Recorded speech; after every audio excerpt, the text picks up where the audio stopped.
नमस्कार किसान साथियों, मेरा नाम है आलोक वर्मा और आप देख रहे हैं कंप्लीट फार्मिंग विद आलोक। किसान साथियों, जैसा आपको हमने बताया था कि अगला वीडियो हम क्या बनाएंगे, तो आज ये वीडियो है जैविक खाद तुलनात्मक है रासायनिक से। जैविक खाद क्यों अच्छा है रासायनिक से, इस पर हम चर्चा करेंगे।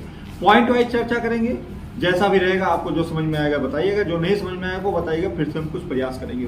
तो पहली पॉइंट की बात अगर हम करते हैं तो जैविक खाद की विशेषता की बात करें अगर, तो पौधों को 16 प्रकार के तत्व की जरूरत पड़ती है। सूक्ष्म तत्व और अधिकता वाले तत्व जो रहते हैं वो 16 प्रकार के तत्वों की जरूरत पड़ती है। तो जैविक खाद 16 के 16 प्रकार के तत्व देता है, लेकिन रासायनिक खाद में क्या है, कोई एक कोई बोरी रहती है, उसमें एक तत्व रहता है। जैसे मान लीजिए यूरिया की बोरी रहती है, उसमें नाइट्रोजन रहता है। ज्यादा से ज्यादा 2 या 3 तत्व रहते हैं एक साथ, लेकिन जैविक में एक साथ कई तत्व पाए जाते हैं। पहली विशेषता ये है जैविक की।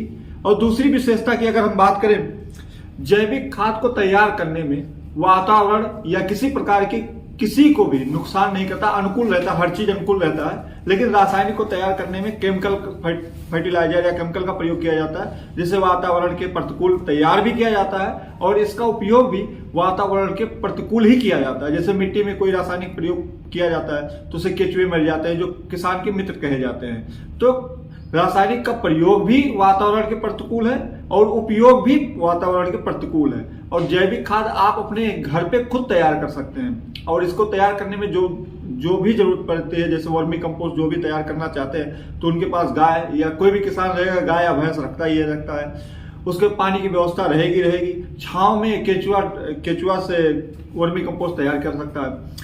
अगर तीसरी विशेषता की हम बात करें, जो अंतर है रासायनिक और जैविक में, तो तीसरी विशेषता है, अगर हम रासायनिक का प्रयोग करते हैं खेत में, अगर उसमें क्वांटिटी अगर बढ़ जाती है, रासायनिक की क्वांटिटी बढ़ जाती है, उसका मात्रा हम बढ़ा देते हैं, तो पौधा या तो जल जाता है या तो खराब हो जाता है या सूख जाता है। लेकिन जैविक में ऐसा कुछ नहीं है। जैविक अगर किसी पेड़ पे ज्यादा मात्रा में पड़ भी जाता है तो नुकसान नहीं करता सिवाय फायदे का। अगर फायदा भी नहीं करता, लॉन्ग टर्म में चला जाता है, वो लंबी अवधि के लिए चला जाता है, तो वो फायदा ही करता है। जैविक खाद हमेशा फायदा करती है, चाहे कम डाला जाए या ज्यादा डाला जाए, ज्यादा पड़ जाए अगर। लेकिन रासायनिक अगर खेत में ज्यादा पड़ जा रहा है तो नुकसान करता है, जमीन को ऊसर बना देता है। और अगर ज्यादा दिन तक ज्यादा रासायनिक प्रयोग किया जा रहा है तो उसमें पानी जो रुकता है खेत में, जो बताते हैं लोग कि बहुत ज्यादा दिन ले रुकता है खेत में पानी, या कम दिन रुकने लगा है, तो रासायनिक की वजह से पानी की क्षमता, रुकने की क्षमता जो खेत में रहती है, टाइम, वो कम हो जाता है।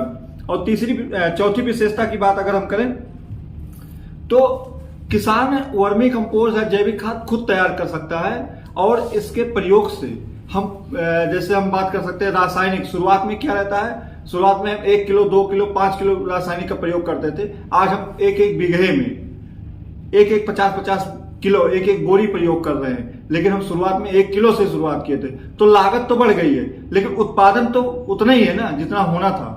तो एक तो हम लगातार लागत बढ़ा रहे हैं और उसके ऊपर से हमें उस हिसाब से लाभ नहीं मिल पा रहा। जैविक में क्या रहेगा, ये खाद हम खुद अपने घर पे तैयार कर सकते हैं, जितना जरूरत है उतना उपयोग करें, जितना जरूरत है उतना रखे रहें, और इससे जो गुणवत्ता बढ़ती है, फसल की गुणवत्ता बढ़ जाती है, उससे हमें अनेक लाभ मिलते हैं। और इसी में 5वीं पॉइंट है, जैविक खाद से तैयार किया गया फसल, कोई भी फसल हो, उसको खाने में स्वाद जो होता है, हेल्थ के लिए बहुत अच्छा होता है। रासायनिक हमारे, ये जरूरी नहीं है कि रासायनिक खेत में प्रयोग किया गया तो वहीं तक रहेगा, वो एक साइकिल होता है कि खेत में गया रासायनिक, उसके माध्यम से अनाज में आया, अनाज को हम खाए, हमें नुकसान किया, तब जाके हम डॉक्टर के पास गए। और इसको रोका जा सकता है। आप जैविक में जाए, ये जरूरी नहीं एक बार में ही पहुंच जाए, धीरे धीरे करके स्टेप टू स्टेप आप जैविक में आ सकते हैं, जैविक में अच्छा काम कर सकते हैं। और हम किसान से आमतौर पे जब मिलते हैं तो बताते हैं लोग कि हम कुछ किसानों का समस्या थी ये चीज की, कि बता रहे हैं कि हम रासायनिक का छोड़कर जैविक में एक साथ आ गए तो हमारी उत्पादन क्षमता कम होगी। आमतौर पे कम हो जाएगी। अगर हम इतना दिन से अंग्रेजी दवा खाएंगे, होम्योपैथिक या कोई आयुर्वेदिक दवा हमें अचानक से लाभ नहीं देगा। तो जैसे हम किसान को बताना चाह रहे हैं, जैसे 50/50 कर लीजिए, 50% रासायनिक प्रयोग करिए, जितना आप करते थे उससे 50% उसको कर दीजिए, और जो 50% का पैसा बच जा रहा है, 50% का जो पैसा बच रहा है, उसका आप जैविक ले लीजिए। दूसरी बार क्या करिए, 60-40 कर लीजिए। तीसरी बार क्या करिए, 100 कर लीजिए, आप 90-10 कर लीजिए, 90% ऑर्गेनिक करिए, 10% आप कर लीजिए रासायनिक।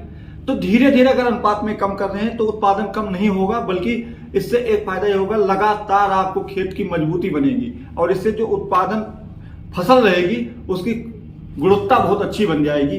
तो इस पर एक ध्यान दिया जा सकता है। और किसान भाइयों का एक क्वेश्चन ये भी था, जैसे मैसेज वगैरह आया कि हम रासायनिक तो मान लीजिए छोड़ देते हैं, लेकिन हम जैविक कहाँ तक कर सकते हैं। जैसे हम कीटनाशक तो जैविक है नहीं, हमें अंतोगता कहीं ना कहीं से हमें रासायनिक प्रयोग करना ही पड़ेगा खेत में। 100% ऑर्गेनिक किया ही नहीं जा सकता, लेकिन कुछ प्रयास तक 99% तो लिया जा सकता है ना। जैसे आप ये सोचिए, जैसे हम बताना चाहें अगर कि आप खाद तो मान लीजिए जैविक कर लिए, कीटनाशक में क्या कर सकते हैं, कीटनाशक में भी जैविक बना सकते हैं और हम बना रहे हैं। अभी हमने ट्राई नहीं किया है, जब ट्राई करेंगे क्या रिस्पांस रहता है, क्या उसका फायदा है नुकसान है, उस पर हम बताएंगे क्या हमारा फायदा रहा है नुकसान रहा, कैसे बनता है ये भी बताया जाएगा। लेकिन अभी हम बना रहे हैं, उस पर जैसा बनेगा जैसा भी रहेगा हम आपको जरूर बताएंगे वीडियो के माध्यम से। तो ये चीज है, जैविक कीटनाशक भी बनाया जा सकता है। लेकिन अब कई किसानों का ये रहा, जैविक कीट जैसे मान लीजिए कीटनाशक भी बना ले रहे हैं और खाद भी बना ले रहे हैं, लेकिन हमें खरपतवार के लिए क्या करना चाहिए। खरपतवार के लिए अभी भी जो हमें और लोगों से संपर्क करने पता चला है, केवल और एक निराई गुड़ाई ही ऑप्शन में आया है जो हमें समझ में आ रहा है। अगर आगे चल के ऐसा कुछ, इसका भी कुछ उपाय अगर जैविक में मिलता है तो भी बताने का जरूर प्रयास करूंगा। तो आपको ये वीडियो कैसा लगा और कोई भी प्रश्न आपके मन में है तो कमेंट करके बता सकते हैं। तो चैनल को सब्सक्राइब करें और ऐसे खेती संबंधित वीडियो देखने के लिए धन्यवाद।